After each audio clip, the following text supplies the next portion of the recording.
To begin, we've waited a long time to chat with Bob Haldeman, and now we have the opportunity, and the question is where to start.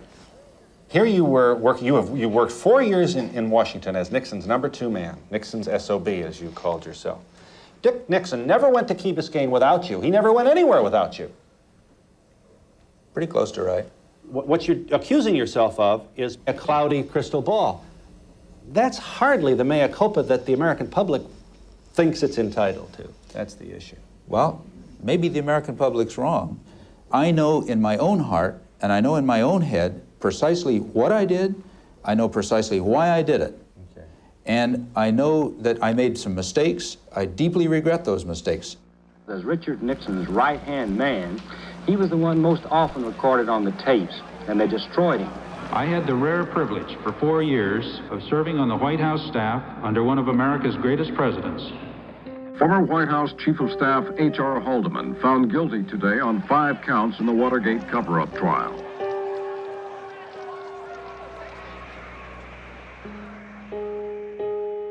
Do you regret what happened and what you did?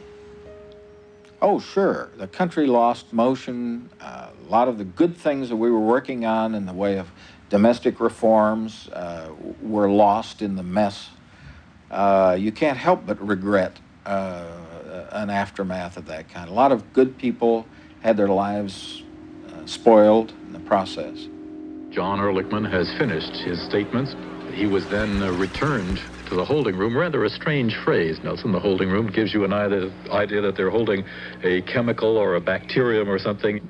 Former White House Domestic Affairs Advisor John Ehrlichman, 4 counts, guilty.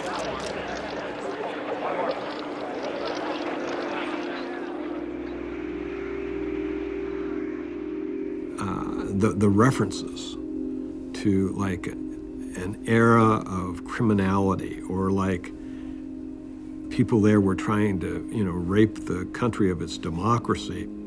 I mean, I just don't see it that way.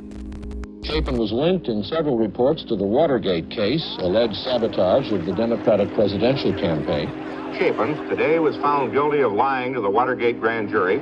I don't think that you can take that little piece of history, which may have been the darkest days of Richard Nixon's career, and construct from that a mosaic that tells you all about that man.